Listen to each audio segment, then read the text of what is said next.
ಇನ್ನು ಸಚಿವೆ Lakshmi Hebbalkar versus CT. Ravi ಸಂಘರ್ಷ ವಿಚಾರಕ್ಕೆ ಸಂಬಂಧಪಟ್ಟಂತೆ ಸಿಐಡಿ ಪ್ರಕರಣದ ತನಿಖೆಯನ್ನು ಮಾಡ್ತಾ ಇದೆ. ಹೆಬ್ಬಾಳ್ಕರ್ ವಿರುದ್ಧ ಆಕ್ಷೇಪಾರ್ಹ ಪದ ಬಳಕೆ ಮಾಡಿದ್ರಲ್ಲ ಸಿ.ಟಿ. ರವಿ, ಆ ಕೇಸ್. ಆದರೆ ನನಗೆ ಸಿಐಡಿ ತನಿಖೆಯಲ್ಲಿ ವಿಶ್ವಾಸ ಇಲ್ಲ. ಪಬ್ಲಿಕ್ ಟಿವಿಗೆ MLC ಸಿ.ಟಿ. ರವಿ ಅವರು ಹೇಳಿಕೆ ಕೊಟ್ಟಿದ್ದಾರೆ. ಅವರು ಸರ್ಕಾರದ ಅಧೀನದಲ್ಲಿದ್ದಾರೆ. ಪ್ರಕರಣ ಸಂಬಂಧ ನನಗೆ ಸಿಐಡಿ ನೋಟಿಸ್ ಕೊಟ್ಟಿಲ್ಲ ಅಂತ ಕೂಡ ಹೇಳಿದ್ದಾರೆ. ಸುವರ್ಣಸೌಧದಲ್ಲಿ ಗಲಾಟೆ ಸಂಬಂಧ ನೋಟಿಸನ್ನು ಕೊಟ್ಟಿರೋದು, ಹೋಗಿ ವಿವರಣೆಯನ್ನು ಕೊಟ್ಟು ಬಂದಿದ್ದೇನೆ ಅಂತ ಕೂಡ ಪಬ್ಲಿಕ್ ಟಿವಿ ಜೊತೆ ಮಾತನಾಡ್ತಾ ಹೇಳಿದ್ದಾರೆ. ಹೆಬ್ಬಾಳ್ಕರ್ ಪ್ರಕರಣ ಸಂಬಂಧ ವಿಚಾರಣೆ ಮಾಡ್ತೀವಿ ಅಂತಂದರು. ನನ್ನ ವಾಯ್ಸ್ ಸ್ಯಾಂಪಲ್ ಬೇಕಾದರೆ ಅವರು ಮ್ಯಾಚ್ ಮಾಡಿಕೊಳ್ಳಿ, ಯಾರು ಬೇಡ ಅಂತಂದರು. ಹೀಗಂತ ಬೆಂಗಳೂರಿನಲ್ಲಿ MLC ಸಿ.ಟಿ. ರವಿ ಹೇಳಿದ್ದಾರೆ. ಪ್ರಕರಣದ ವಿಚಾರವಾಗಿ ಬೇರೆ ಬೇರೆ ರೀತಿಯ ಬೆಳವಣಿಗೆಗಳಾಗ್ತಾ ಇದೆ. ಜೊತೆಗೆ CID ಕೂಡ ನೋಟಿಸ್ ಕೊಟ್ಟಿದ್ದಾರೆ ಅಂತ ಹೇಳಲಾಗ್ತಾ ಇತ್ತು. ಈಗ ನಮ್ಮ ಜೊತೆ ಸಿ.ಟಿ. ರವಿ ಅವರಿದ್ದಾರೆ, ಮಾತನಾಡ್ಸೋಣ ಬನ್ನಿ.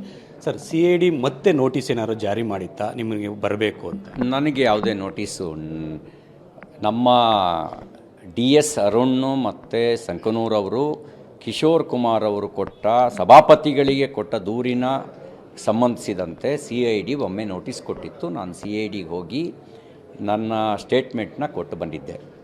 ಇನ್ನು ಉಳಿದಂತೆ ಲಕ್ಷ್ಮೀ ಹೆಬ್ಬಾಳ್ಕರ್ ಕೇಸಿಗೆ ಸಂಬಂಧಪಟ್ಟಂತೆ ನನಗೆ ಇದುವರೆಗೂ ನೋಟಿಸ್ ಬಂದಿಲ್ಲ, ಯಾವುದೇ ರೀತಿಯ ನೋಟಿಸ್ ಕೊಟ್ಟಿಲ್ಲ. ನನಗೆ ಒಮ್ಮೆ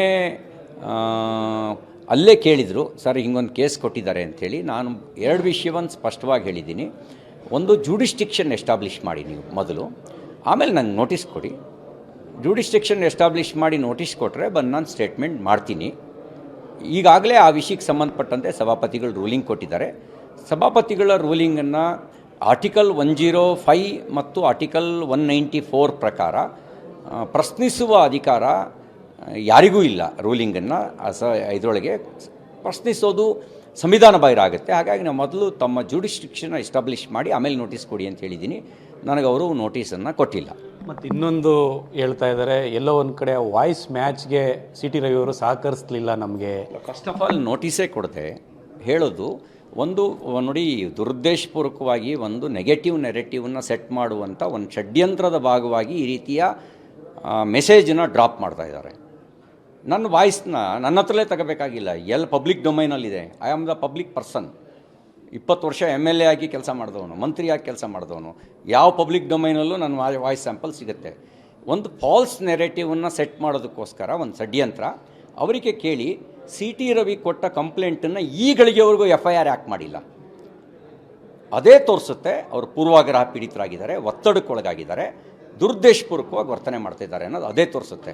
ಅವರು ಸಮಾನವಾಗಿ ಎಲ್ಲರನ್ನೂ ಸಮಾನವಾಗಿ ನೋಡೋದಾಗಿದ್ದರೆ, ಕಾನೂನು ಎಲ್ರಿಗೂ ಸಮಾನ ಅಂತ ಭಾವಿಸಿದರೆ ನಾನು ಕೊಟ್ಟ ದೂರನ್ನ FIR ಮಾಡಿ ತನಿಖೆ ಮಾಡ್ತಿದ್ರು. ಈ ಗಳಿಗೆವರೆಗೂ ನಾನು ಕೊಟ್ಟ ದೂರನ್ನ FIR ಮಾಡಿಲ್ಲ. ಈ ಗಳಿಗೆವರೆಗೂ ನಾನು ಇದಕ್ಕೆ ಸಂಬಂಧಪಟ್ಟಂತೆ ರಾಜ್ಯಪಾಲರನ್ನು ಭೇಟಿಯಾಗಿದ್ದೀನಿ, ಇದಕ್ಕೆ ಸಂಬಂಧಪಟ್ಟಂತೆ ಮುಖ್ಯಮಂತ್ರಿಗಳನ್ನು ಭೇಟಿಯಾಗಿದ್ದೀನಿ, ಇದಕ್ಕೆ ಸಂಬಂಧಪಟ್ಟಂತೆ DGP IGPಯನ್ನು ಭೇಟಿಯಾಗಿದ್ದೀನಿ ಮತ್ತು ಎಲ್ರಿಗೂ ಪತ್ರ ಮುಖೇನ ಈ ಎಲ್ಲವನ್ನು ಕೂಡ ಪತ್ರ ಮುಖೇನ ನಿವೇದನೆ ಮಾಡಿದ್ದೀನಿ. ಇಷ್ಟು ಮಾಡಿದ ಮೇಲೂ ಕೂಡ FIR ರಿಜಿಸ್ಟರ್ ಮಾಡಿಲ್ಲ ಅಂತ ಹೇಳಿದ್ರೆ ಇಲ್ಲಿ ಪೂರ್ವಾಗ್ರಹ ಪೀಡಿತರಾಗಿರೋದು, ಒತ್ತಡಕ್ಕೆ ಒಳಗಾಗಿರೋದು ಸ್ಪಷ್ಟ ಆಗುತ್ತೆ. ನನಗೆ ಇವರ ತನಿಖೆ ಮೇಲೆ ವಿಶ್ವಾಸ ಇಲ್ಲ. ಯಾಕೆಂದರೆ ನಾನು ಕೊಟ್ಟು ಕೇಸ್ನೇ ದಾಖಲಿಸದೇ ಇರೋರು ತನಿಖೆನ ಹೇಗೆ ನಿಷ್ಪಕ್ಷಪಾತವಾಗಿ ಮಾಡ್ತಾರೆ? ಅಲ್ಲ, ಇನ್ನೊಂದು ಹೇಳ್ತಾ ಇದ್ದಾರೆ, ಎಲ್ಲೋ ಒಂದು ಕಡೆ ವಾರ್ತಾ ಇಲಾಖೆ ಮತ್ತು DPRನಿಂದ ಇದ್ದಂಥ ಒಂದು ವಿಡಿಯೋ ಕ್ಲಿಪ್ಪಿಂಗ್ಸನ್ನು ತಗೊಂಡು ಅದನ್ನು ಮ್ಯಾಚ್ ಮಾಡೋಕ್ಕೆ ನೋಡ್ತಾ ಇದ್ದಾರೆ, ಒಂದೇ ಥರ ಇದೆ ಅಂತ. ಅಲ್ಲ, ನೀವೇನಂದರೆ, ನಾನು ಫಸ್ಟ್ ಆಫ್ ಆಲ್ ಜೂಡಿಸ್ಟಿಕ್ಷನ್ ಎಸ್ಟಾಬ್ಲಿಷ್ ಮಾಡಲಿ, ತನಿಖೆ ಮಾಡೋಕ್ಕೆ ಅವ್ರಿಗೆ ಬರುತ್ತೋ ಇಲ್ವೋ ಅಂತ. ಇದಕ್ಕೆ ಸಂಬಂಧಪಟ್ಟಂತೆ ಸಭಾಪತಿಗಳು ಈಗಾಗಲೇ ಗೃಹ ಸಚಿವರಿಗೆ ಪತ್ರ ಬರೆದಿರೋದನ್ನು ಪಬ್ಲಿಕ್ ಡೊಮೈನಲ್ಲಿರೋದನ್ನು ನಾನು ಓದಿದ್ದೇನೆ. ನಾನು ಕೇಸ್ನ ಮೆರಿಟ್ ಬಗ್ಗೆ ಈಗ ಈ ವಿಚಾರಣೆ ಹಂತದಲ್ಲಿ ನಾನು ಚರ್ಚೆ ಮಾಡೋಕ್ಕೆ ಬಯಸೋದಿಲ್ಲ. ಮತ್ತು ನನ್ನ ಮೇಲೆ ನಡೆಸಿರೋ ದೌರ್ಜನ್ಯಕ್ಕೆ ಎಷ್ಟು ಜನರ ಮೇಲೆ FIR ಬುಕ್ ಮಾಡಿದ್ದಾರೆ? ಸುವರ್ಣಸೌಧದಲ್ಲಿ ದಾಳಿ ನಡೆಸಿದವರನ್ನ ಇವರು ಹಿಡಿದಿಟ್ಕೊಂಡಿದ್ರು. ಬಿಟ್ಟಿದ್ದು ಯಾರು? ಬಿಡಿಸಿದ್ದು ಯಾರು? ಬಿಟ್ಟಿದ್ದು ಯಾಕೆ? ಬಿಡಿಸಿದ್ದು ಯಾರು? ಮತ್ತು ಆಮೇಲೆ ಅವ್ರನ್ನ ಅಪರಿಚಿತರು ಅಂತ ಇವರೇ ಅರೆಸ್ಟ್ ಮಾಡಿ ಕಸ್ಟಡಿಗೆ ತಗೊಂಡವ್ರನ್ನ ಅಪರಿಚಿತರು ಅಂಥೇಳಿ FIRನ ಬುಕ್ ಮಾಡ್ತಾರೆ ಅಂದರೆ ಇದ್ರ ಹಿಂದ್ಗಡೆ ನಿಮಗೆ ಆಡುವ ಮಕ್ಕಳಿಗೂ ಸ್ಪಷ್ಟ ಆಗುತ್ತೆ ರಾಜಕೀಯ ಒತ್ತಡ ಇದೆ, ಒತ್ತಡಕ್ಕೊಳಗಾಗಿ ಪೊಲೀಸರು ಕಾರ್ಯನಿರ್ವಹಿಸ್ತಾ ಇದ್ದಾರೆ ಅನ್ನೋದು ಅರ್ಥ ಆಗುತ್ತೆ. ಹಾಗಾಗಿ ನಾನು ನಿಷ್ಪಕ್ಷಪಾತ ತನಿಖೆಗೆ ನನ್ನ ಸಹಕಾರ ಇದೆ. ಅದಕ್ಕೆ ಮುಂಚೆ ಸಂವಿಧಾನ, ಶಾಸಕಾಂಗದ ಕಾರ್ಯ ನ್ಯಾಯಾಂಗದ ಕಾರ್ಯ ಮತ್ತು ಆಡಳಿತಾಂಗದ ಕಾರ್ಯವನ್ನು ಅವರಿಗೆ ಪರಮಾಧಿಕಾರವನ್ನು ಕೊಟ್ಟಿದೆ ಮತ್ತು ನಿಯಂತ್ರಣವನ್ನು ಮಾಡಿದೆ. ಶಾಸಕಾಂಗ ನ್ಯಾಯಾಂಗದಲ್ಲಿ ಹಸ್ತಕ್ಷೇಪ ಮಾಡೋಂಗಿಲ್ಲ, ನ್ಯಾಯಾಂಗ ಶಾಸಕಾಂಗದ ಮೇಲೆ ಹಸ್ತಕ್ಷೇಪ ಮಾಡೋಂಗಿಲ್ಲ. ಇವರೆರಡರ ಮೇಲೆ ರೈಡ್ ಮಾಡುವ ಅಧಿಕಾರ ಆಡಳಿತ ಕಾರ್ಯಾಂಗಕ್ಕೂ ಕೂಡ ಇಲ್ಲ. ಇದಿಷ್ಟು ಸಿ ಟಿ ರವಿಯವರ ಸ್ಪಷ್ಟವಾದ ಮಾತು. ಅಂದರೆ CID ತನಿಖೆಯಲ್ಲಿ ನನಗೆ ವಿಶ್ವಾಸ ಇಲ್ಲ, ಹಾಗಾಗಿ ರಾಜಕೀಯ ಒತ್ತಡದಿಂದ ತನಿಖೆ ನಡೀತಾ ಇದೆ. ಜೊತೆಗೆ ಆ ಒಂದು ವ್ಯಾಪ್ತಿ, ತನಿಖಾ ವ್ಯಾಪ್ತಿ ಕೂಡ ಸ್ಪಷ್ಟವಾಗಬೇಕಾಗತ್ತೆ. ಸಭಾಪತಿ ಈಗಾಗಲೇ ಸ್ಪಷ್ಟಪಡಿಸಿದ್ದಾರೆ ತನಿಖೆ ಮಾಡೋದಕ್ಕೆ ಬರುತ್ತೋ ಇಲ್ವೋ ಅಂತ. ಅದು ಡಿಸೈಡ್ ಆದಮೇಲೆ ನಾನು ತನಿಖೆಗೆ ಸಹಕಾರ ಕೊಡ್ತೀನಿ ಅನ್ನೋ ಮಾತುಗಳನ್ನು ಕೂಡ ಸ್ಪಷ್ಟಪಡಿಸ್ತಾ ಇದ್ದಾರೆ. ಕ್ಯಾಮರಾ ಪರ್ಸನ್ ರಾಮು ಜೊತೆ ರವಿ ಸಚಸ್, ಪಬ್ಲಿಕ್ TV, ಬೆಂಗಳೂರು.